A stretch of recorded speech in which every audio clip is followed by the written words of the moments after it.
You ready to go? Oh, sorry. I was looking at the script. All right, I'm gonna start in three, two, one. What's going on, everyone? Welcome to this special edition of Cream City Cast, CreamCityCentral.com's weekly podcast discussing the latest Milwaukee Bucks takes and what's going on in the beautiful city of Milwaukee. Our podcast is sponsored by our good friends over at Shepherd Express. I'm Andrew Goodman, co-hosting as always with my fellow contributor over at Cream City Central, Dylan Piccolo. And we are also pleased to be joined by Shepherd Express's own Jesse Hardiger. Thanks for joining me, guys. Nice to be here, man. Happy to be Yeah, here. Jesse, thanks for hopping on. yeah. Thanks, guys. Appreciate it. Got a lot of stuff going on this week, so I'm glad you guys were able to let me get on this. Yeah, definitely. So, of course, I want to start with the elephant in the room. Jason Kidd relieved of his head coaching duties a few days ago. Jesse, I wanted to ask you, with Joe Prunty taking the interim head coaching, what do you see changing with the current situation of the Bucks? Well, as I don't know, as you guys have seen, obviously all the players are feeling a very positive vibe at practice the last couple of days. I don't know. I've heard the word positive so much. I haven't heard positive come out of the Bucks, for a while now. So just that word positive and having that positive vibe, I think it's going to be good to have Prunty in there now. He's still a familiar voice, obviously. So it's not like it's like a brand new guy or someone they're not familiar with. So I think that you're going to see a lot of similar things that he did with with Jason Kidd, but I think there's going to be a little bit more. I think he'll tweak the defense a little bit. And kind of just let these guys play more to their strengths. And I think that's it's going to be, like I said, some of the results might be the same, but I think Prunty will add his little tweaks here and there. But for the most part, I think you're going to see a lot of familiarity with this team. Not that it's a bad thing, but I think that still Prunty is going to offer just a little bit more than we're used to from Jason Kidd. Yeah, and like you touched on the whole if you've been watching the the post-practice reports from Bucks.com, like you said, the Bucks players, they feel the positive vibe. And, I was listening to Malcolm Brogdon's post-practice interview, and, he, as always, gave a very professional answer, and he looked really rejuvenated by this coaching change and just some of the language some of the players were using. Dylan, have you noticed anything different so far? Honestly, the biggest difference, like you said, was in those post-practice interviews. I saw Jabari today. Kind of a question was asked about the difference between Kidd and Prunty, and he said there was a pretty big difference, but there was also kind of a similar message, but kind of how they get across that message is different. Kidd being a former player, as Jabari said, really you could tell because he was in your face like he was on the court. He was adamant and he was really kind of expecting his team to do that. Prunty, kind of more of an actual coach, I think, kind of coddles the players a little bit, which is good for personal relationships, but there's definitely no question that he has the ability to kind of get after you out on the court also. And I mean, Prunty, by all accounts I've seen when he got chosen to be the interim coach, he really is got a pretty good pedigree and pretty good background. I mean, it's not like he's just some random guy out there, and now they kind of have made the deals with the assistant coaches. Vin Baker's jumping on. So I think it's a culture change that's happening in Milwaukee. And I hope it turns into more wins, obviously, as you guys do. Yeah. And like you said, that whole pedigree, he was coaching under Pop. So anytime you can have that, sort of Pop influence on the team, that's always a plus. Yeah, absolutely. So game tonight against the Nets. Giannis is cleared to play of tonight, and should be only a couple more days and a couple more games before we start seeing Jabari Parker put into the lineup in a limited role, obviously, kind of getting his feet wet as he comes back. Jesse, with Jabari Parker coming back, what do you expect him to do most for this team? What role do you think he's going to fit in? And maybe kind of elaborate if it's going to be in the immediate future of this role, and then maybe kind of like his long-term role as the playoffs are around the corner. I think obviously, they're like they've done all year. They're taking the slow approach, which they should. You got to be careful with this guy. Now it's a second knee injury. They'll integrate him slowly. I think he'll come off the bench. He'll be a backup for a guy like Chris Middleton. He'll kind of share minutes with Tony Snell off the bench, I think. And unless Tony's starting, whatever, him and Brogdon will come off the bench. And I think he might be a good guy to just come in, get some shots up. He's not going to be I wouldn't expect him to be so explosive right away. I think he's going to slowly get back to his explosiveness, getting towards the rim. So I think you're going to see him start a lot more shooting the ball from the outside, trying to get his stroke down. He was shooting the ball well last year. Like I said, he was putting up 20 points a game. He was putting up career numbers, kind of playing like an all-star before the injury. So I think he's going to continue with that outside shot, try to get, integrate that slowly. And then as he gets more comfortable in the flow of the offense, and you might start seeing some explosiveness on the fast break with him, Bledsoe, and Giannis. And, I think he starts out no more than 15 minutes a game, but you got to put him on a minute restriction, 15 to 20 minutes to start. And then as he slowly gets integrated, go from there. Obviously, the goal is to get him into the starting lineup by the end of the season. But I'd say if they get him into a few games, like for a week or so before the All-Star break, I think that's a plus. And then you see what you got to start, and then he gets another extra time for that All-Star break to get a little bit more extra rest, and then he comes in after the All-Star break, and hopefully his team, can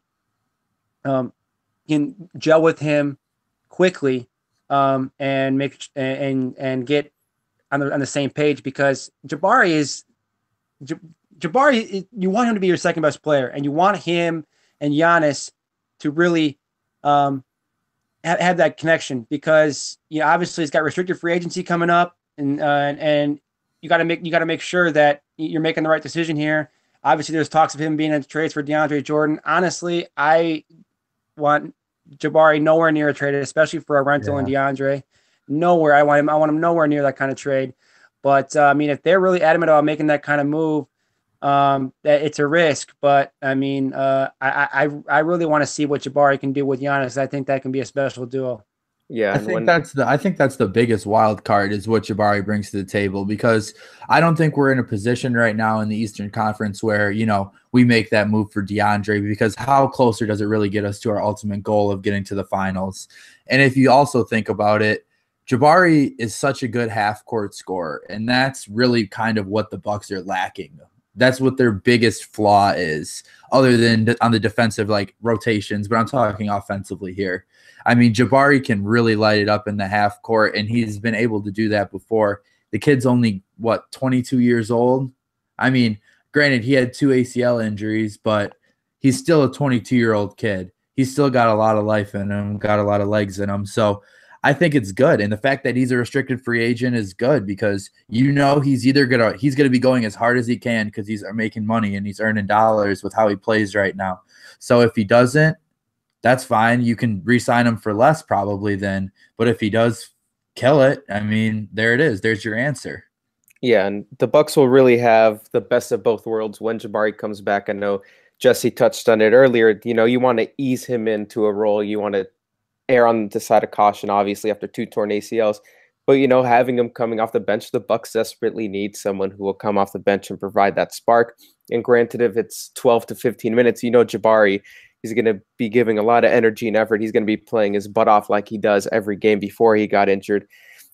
And like you said, in starters minutes last year before the injury, 20 points per game. And he was also going to help with the rebounding. We all know very well, unfortunately, that the Bucks need a lot of help rebounding. And Jabari Parker, I expect him to come in and grab at least 5 to 6 boards in his stints.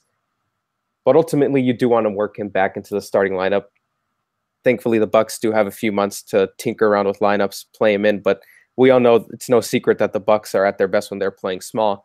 And hopefully you can have a lineup out there that you start Giannis at the 4 and Jabari at the 5. I think that's going to be a lot of fun to watch. And I think the Bucks will have a lot of success with it. Absolutely. I definitely agree with you there.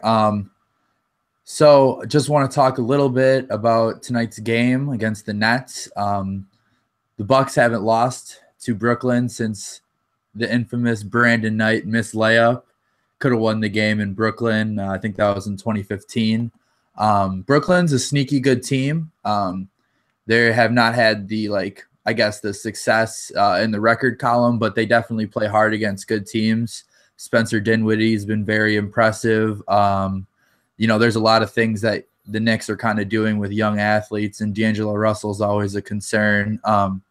Jesse, do you want to give your little preview and kind of takes for the game tonight against the Nets and Joe Prunty's second game? Yeah, I think it's going to be interesting to see because they got that Jahlil Okafor, that trade that the Nets made a while ago, or couple months ago now. Getting a guy like Jahlil added to their lineup. I know I was kind of hoping that Milwaukee might take a look at getting a guy like Jahlil Okafor, but that's a whole other story because Milwaukee obviously still needs a big. But this is the kind of game that if you're Milwaukee, you have to win these ones. They've been consistently inconsistent. They get up for some of these big games and some of these games against talent that is obviously not as superior as theirs. They tend to play down to their competition, or guys like Middleton will disappear for half the game or something like that. So I think they just got to come out with some focus, some energy, and it sounds like they've had a lot of energy in practice this week. The guys are having fun. Like I said, that positive vibe talk is coming from. So I think the guys are ready to play for Prunty. Like you guys mentioned earlier, you guys touched on it earlier. I mean, Prunty he's no rookie to this coaching game. He's been around for years. He was Popovich's assistant for a while. He's been with Kidd ever since he was in Brooklyn. He's been the head coach of the British national team. So I mean, Prunty, I think these guys are ready to play for him, and I think we're going to be surprised a little bit. Like I said, some results might look the same at times as far as the way game planning and all that goes. But I'm excited to see what Prunty can do, and this is a big audition for him. I mean, for Prunty, each game is it just adds on to that audition for a long-term position. I mean, he does well. Jabari comes back. They integrate him the right way, and the Bucks make a good run. They get to that 5 or 4 seed. There's only 3 games separating them from the number 3 spot right now, so they aren't far away. But these are the kind of games you have to win. You can't go out and lay an egg in these kind of games. So the energy's got to be high. I know that, typical Jason Kidd quote, with energy and effort, but these are the kind of games on the road, especially. You got to have that extra energy. They've had 3 days off, so they should have plenty of energy for tonight. And I'm expecting them to go out and put on a good showing. I think Giannis will be back in the lineup as well. Yep. Yeah, they'll definitely get a huge boost from Giannis. But like you said, this is a game that the Bucks need to win. And, Brooklyn, 12th in the East right now, they're a really good bad team, if that makes sense. They like to get after you. They're like pests, They take teams down to the wire. They don't give up. They have a great coach over there in Kenny Atkinson. He's really steering the Nets into the right direction. And like the Bucks, the Nets have a lot of good, surprising young talent, and they really like to push the pace there. I think they're 5th in the NBA pushing the pace, but if you can get out in transition, you're going to have a lot of success against the Nets. Their defense about mid-pack in the NBA. So by all intents and purposes, this is a game that, the Bucks shouldn't really have any issues with. I think it'll be a tough game, though. It'll be interesting to see how Prunty takes care of the spacing on the floor. I mean, DeMarre Carroll's going to be in Giannis's face all night, and DeMarre Carroll's a pretty active defender and could probably slow Giannis down a little bit. So I think that'll be a matchup to sort of look at. And I think also, like we mentioned before, D'Angelo Russell, Atkinson's a great coach. I mean, it's definitely no cakewalk of a game, and if the Bucks show up sleepwalking, it could be a tight one at the end, to be honest with you. One more thing, just want to jump on real quick. The NBA All-Star teams were announced last night. Giannis is on Team Curry. Curry took that advice, I guess, from last year's All-Star game where he got dunked on by Giannis a couple times. So Team Steph is obviously Curry, Harden, DeRozan, Giannis, Embiid. Starting, the bench is Damian Lillard, Draymond Green, Kyle Lowry, Klay Thompson, Karl-Anthony Towns, and Al Horford.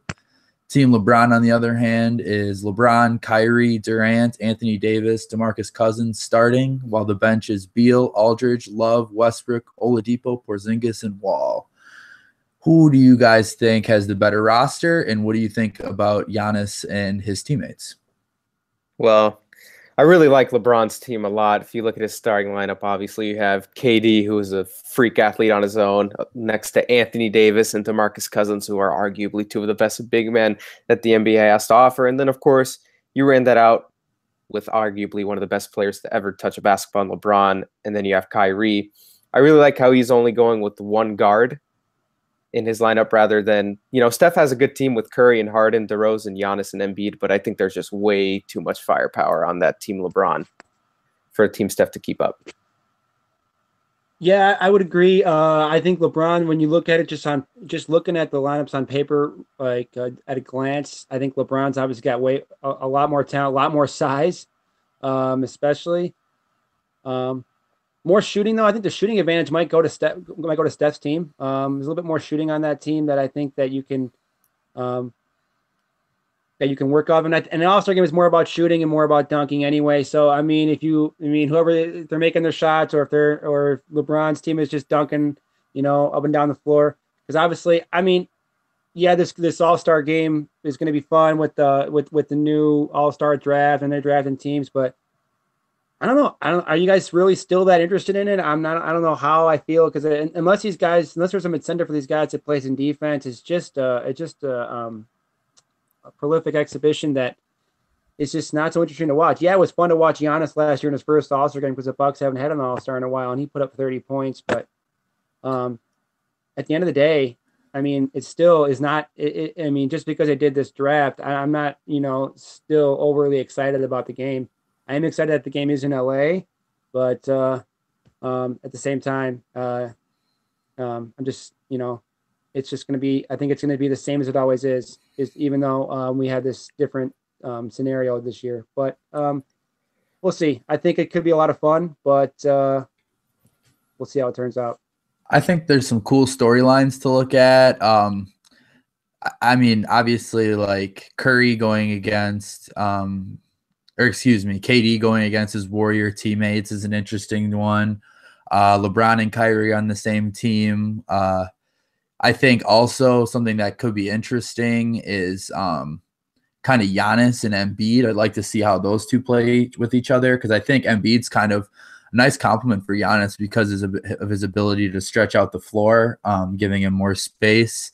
I mean, it's going to be a high-scoring affair, of course. There's not going to be much defense. I look to the fourth quarter. Well, maybe we'll see some defense, and that could be interesting to watch. But I think with the way the NBA was kind of looking at it is with all this turmoil of where LeBron's going to go in the summer, I think, if you would have saw LeBron and Harden on a team, I think that would have been a little more interesting, because if his possibility to go to Houston, or LeBron and Embiid, something like that would be cool. But I don't know. Who do you guys think is going to win? I think I'm going to go with Team Steph. I mean, Curry, Harden, Giannis, and Embiid, and then your bench is solid too. I mean, Lillard, Thompson, Lowry. I mean, Al Horford does not seem like an all-star game player. They should just let him be the all-star, but like have someone more fun play.